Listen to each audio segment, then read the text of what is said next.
Hello everybody, this is Tudor coming with another video for you, part of our Let's Fix a Robot series. Now, we're here with our model after about an hour worth of going through the motions, trying to remind myself what the idea was for this model, what I wanted to achieve with it, trying to go over the whole visual language of the model, and trying to fix some of the areas that I really didn't know what to do with. In the first video, you've seen me fix most of the chest and trapezius area of the model together with the head, because there were simply features in there that I didn't really know how to address. It was a little bit too wacky. It was a little bit too wonky. Even though I knew that particular sculpture was maybe a bit better in terms of originality, I knew that I just didn't think I could make it work. So I went back a little bit and started to do some of the stuff that I know how to finish in a way that would fit the model. So I made some changes. As you can see, I've removed a lot of those horns around the head and a lot of that cascading shape.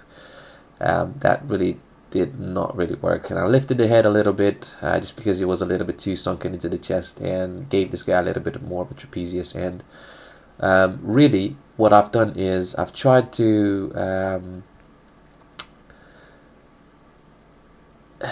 give him a little bit more of a human anatomy, just because it looked a little bit too weird. Now, what I wanna say, guys, is for me, the better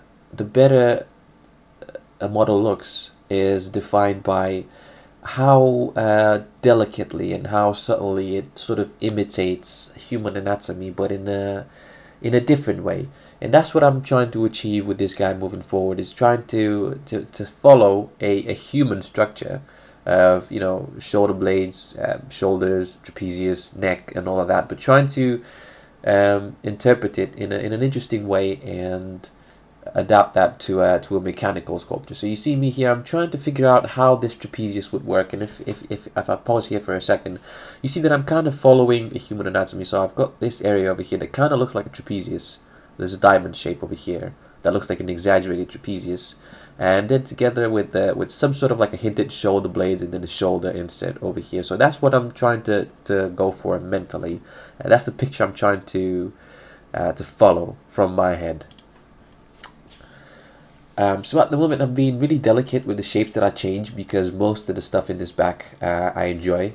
I like the way it looks, and I feel like it doesn't need a lot of change. It just needs a little bit of cleanup and a little bit of, you know, care, a little bit of care. So if you can see, guys, it's something that I've mentioned before. I'm going to pause the video again for a second. You can see here on the right, and I advise you to pay close attention to my interface, because I may not be able to say all of the things that I'm doing.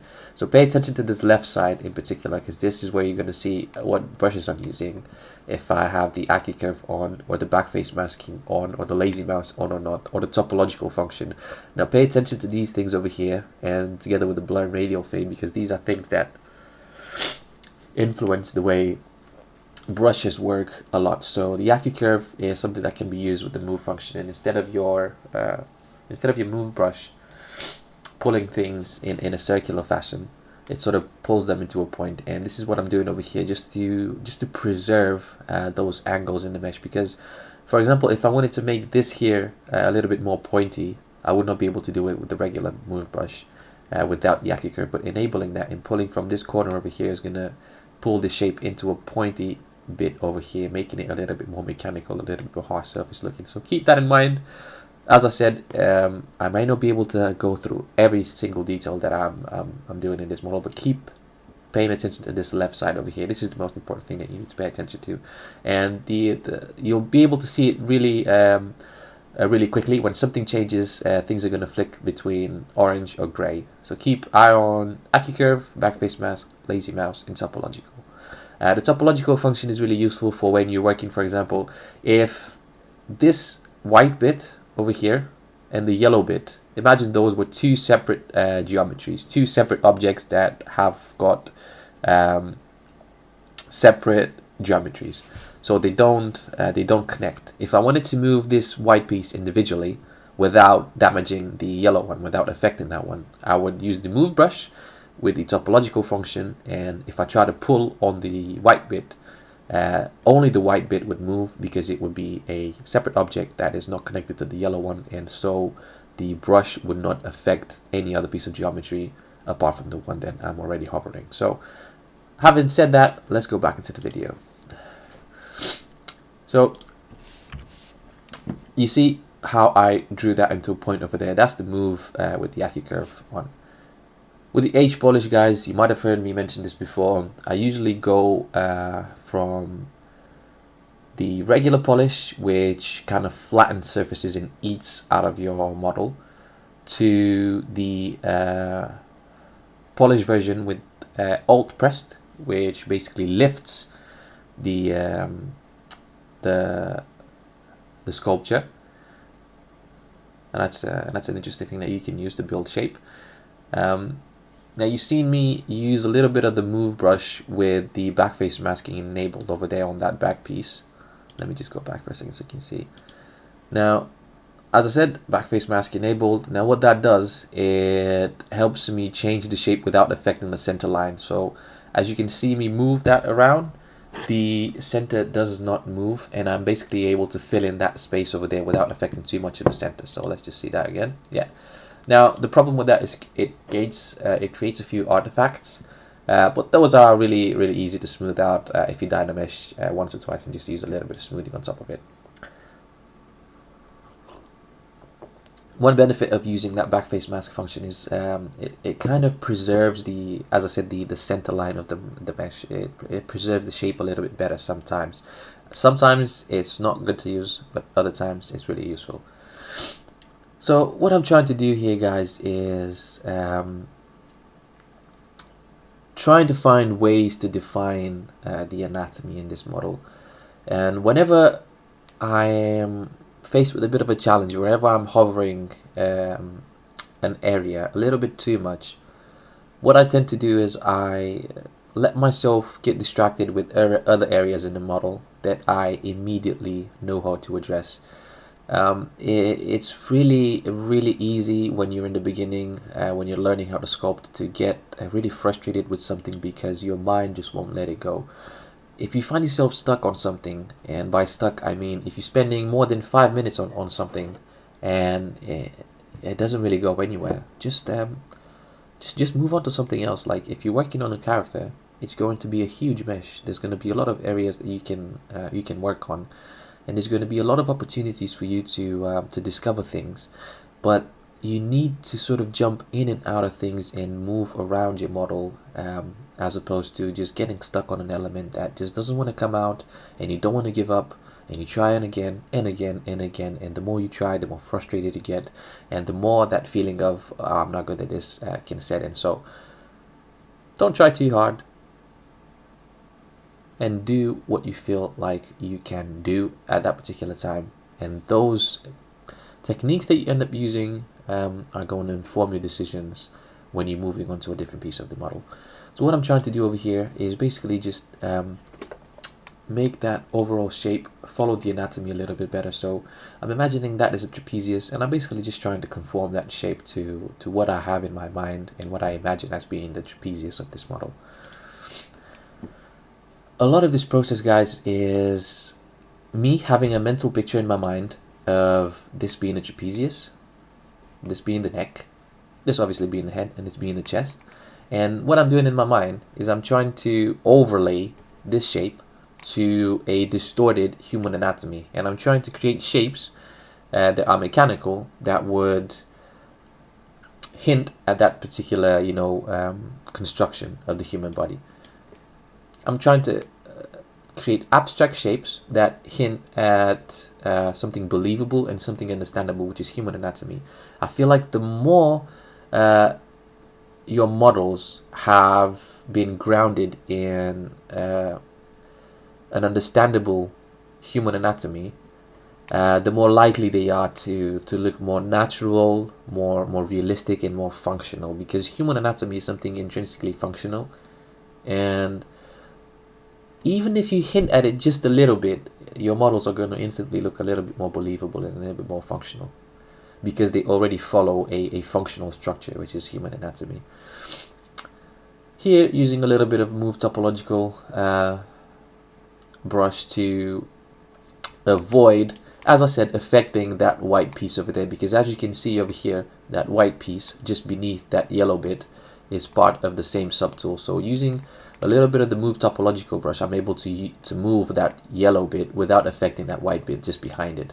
And this is a good way, and this is something that helps me a lot with organization, because if you'd split all of this model based on the different colors that it has into different subtools, you'll have like 10 different models over here, and it will already be difficult to navigate between them. But keeping everything together and using a little bit of the move topological function in order to avoid damaging different objects in the same subtool is a much better idea. And you should only start splitting these things, these objects, as you get closer to the final stage of the model, and you'll see that in the following videos that I'm going to do. Talking a little bit about the folders, you can see I've got a folder for the legs and I've got a folder for the rest of the body. Now, the reason I put the legs into a folder is because that's an area of the model that I've already pretty much defined. I'm not going to do a lot of work on it, so I'm just going to have it in there, and most of the times I'm going to keep it hidden. The reason I'm keeping it hidden most of the time is because it's quite a heavy model. As you can see, I've got 34 million polygons in total, and more than half of those polygons are part of the legs, because that is an area of the model that I've subdivided or has a high resolution in order to accommodate that final stage of the detail. So if I keep that on, the more I move around the model, the more slow the process is going to become, because it's going to be more demanding on my processor. So I keep those legs hidden, and I bring them up every now and again when I want to check the progress that I've done on the torso in regards to the rest of the model. Because what I'm doing now is I'm using the legs of the model, which are pretty much finished, to inform the decisions I'm making on the visual language on the top of the model, which is the area that I'm still working on. It's really important when you're working on something to, if you finished an area of the model, say if I'm really happy with the way this shoulder looks, and I'm thinking to myself, you know what, I'm going to use this piece to define the way the rest of the model is going to look like. What I do is I put that to one side. Sometimes I make a snapshot of it on the canvas using Shift S. I leave it somewhere in the corner over here, and I use that visual language, that visual piece, to inform the sculptural detail that I'm going to do on the rest of the model. So having that in a separate place and bringing it up every now and then to check against the progress that you're making is really important in terms of maintaining the consistency of the details and the sculptural interest in your model as you go through your sculptures.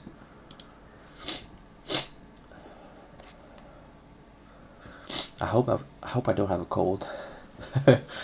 So you see, had a bit of a look at the legs just to check myself against them, and I've just removed them in order to help my computer work a little bit better.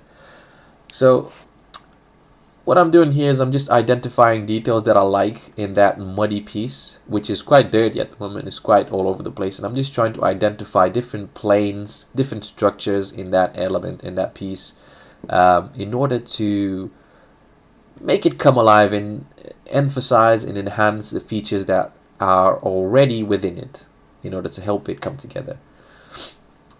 Looking back on this, I think that chest piece over there gave me a little bit of trouble, and you'll see in the future videos that these horns over here on the side will eventually disappear, because no matter how hard I tried and no matter how hard I looked and tried to make them work, they did not come together. So it's really important for you guys to see this process, I believe, because you can see me sort of tackle an element of the model, trying to make it work, fail, and then finding different ways, better ways of treating that area of the model. And I think that's really important for you guys. It's really easy to think that looking at somebody's model, you think, man, that's so great, I bet that came out just like that. But the reality is artists struggle quite often with their models, and nothing, or sometimes things don't come as easy as you think. And I think it's important for you guys to see that I've quite struggled a little bit with that area, did not find a way to make it work, and eventually moved on to something else and tackled it differently. using a little bit of the clay build-up brush with the alt function to create some sort of, you know, separation between those pieces in there. And again, moving back to the polish with the alt function enabled. So basically I'm just polishing while pressing alt, and instead of the shape being flattened and damaged, which is doing that, here it gets built up. You see that? Really important to remember. And usually I flick in between the two.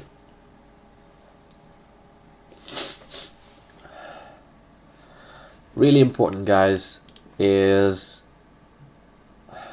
to build in a habit of working close and then working far away from your model, looking at everything as a whole as you go through the process, because the more you spend time really zoomed in to your model, the more you lose track of the whole, and that is really important.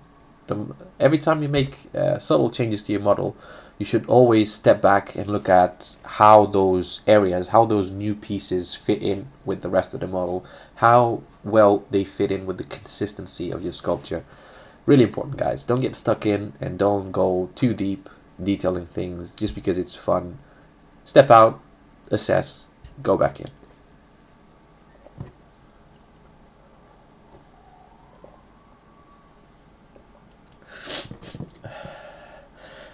Another thing I wanted to mention, guys, as you can see, there's nothing really glamorous about what I'm doing. I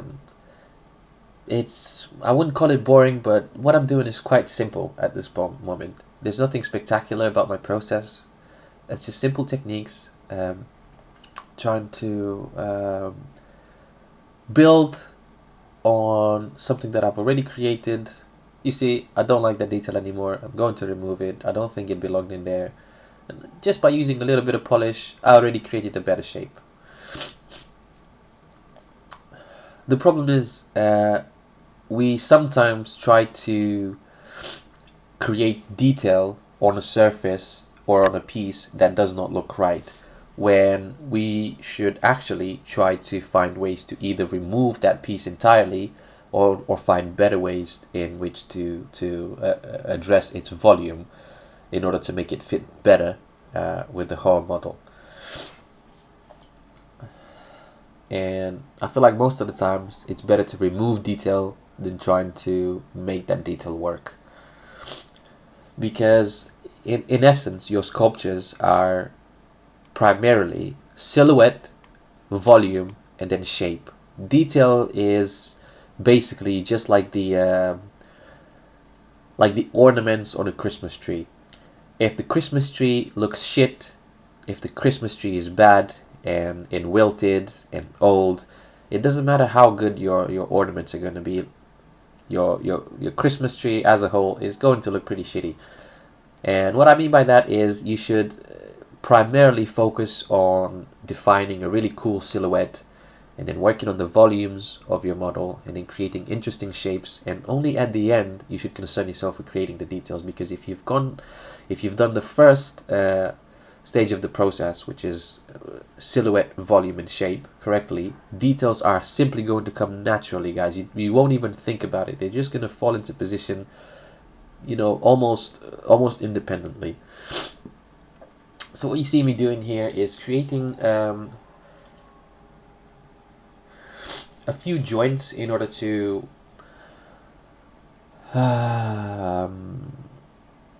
understand how this guy's neck would move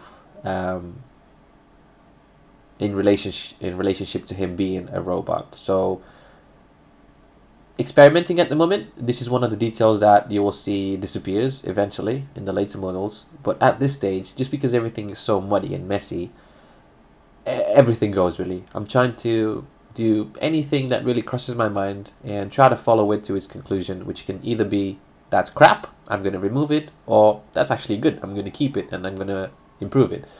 So at this stage, just because everything is not so well defined, this may look like a good idea, but the more I go through with this model, the more I make changes on it, I'm going to realize that, you know what, that detail actually comes in front of shapes that actually look better, and it kind of distracts me from it, so I eventually remove it.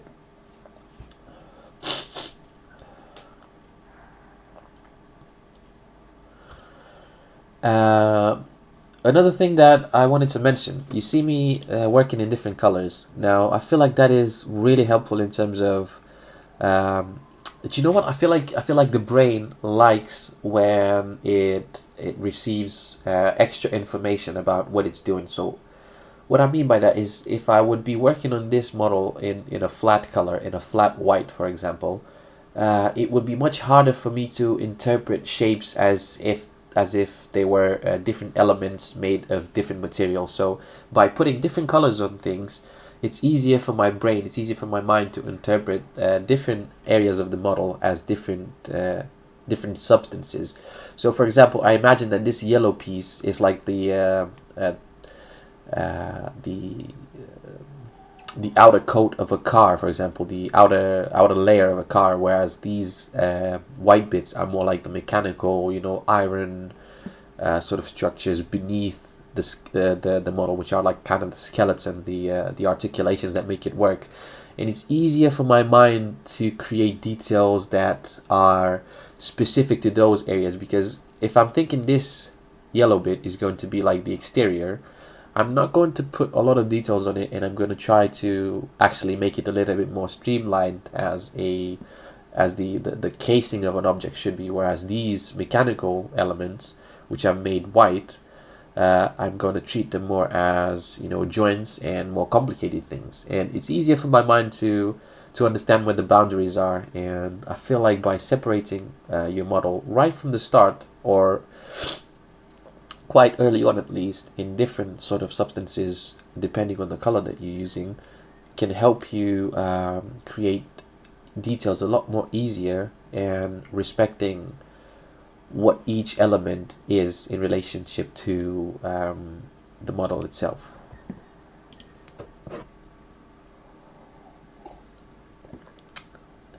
So the whole idea with this piece over here is that it could act as a sort of like a clavicle, even though it's in a different position than in the normal human body. This is also like a robot is not going to be the same. So I put it in a weird place and try to play with it a little bit.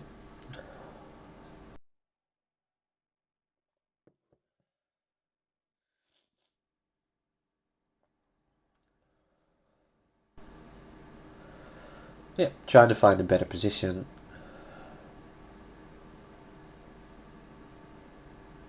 And by the way, guys, this video has been the recording is in real time. So everything that you see me doing here, it's me working in real time. This is my sort of average speed at this stage of the model. So you see what I've done there? You see what I've done there? I'm gonna go back to that in a second. So as you can see, this whole piece together with that clavicle is the same model. You can see all the elements in the subtool over here. And what I wanted to do is I wanted to inflate, but only inflate the yellow part of the model without the actual tube itself. So having the inflate brush selected, I went on and I activated the topological function. And what that's going to do is going to inflate only this piece of geometry without affecting the actual supposed clavicle on top of it. Really useful technique, guys. It's something that you should definitely remember and take home with you. Or not home, but for your sculptures, I mean. So there you have it, guys. Thank you very much for watching this. I really hope you enjoyed it. There's more of this stuff going to come soon. I'm working very hard at the moment to both develop this project and do it in a way that feeds as much information to you as I possibly can. I want you to learn as much as you possibly can from this project, and I'm doing my best to showcase my process in as many different styles as I can, and focusing on as many important bits of the process that I can physically, and I'm able to. I hope you enjoyed it. Let me know what you think. It's my pleasure doing these, and I really hope to hear from you and learn what you feel about this project. If you'd like to make something similar yourself, if you feel like you're capable to, and let me know if you've got any particular questions of my process, and if there's anything that you particularly struggle with, and I'll try to find ways to address that in my future videos, perhaps even on this project itself. That'll be my pleasure, guys. Thank you very much for your support, and I hope you enjoyed it. See you in the next one. Have a good weekend.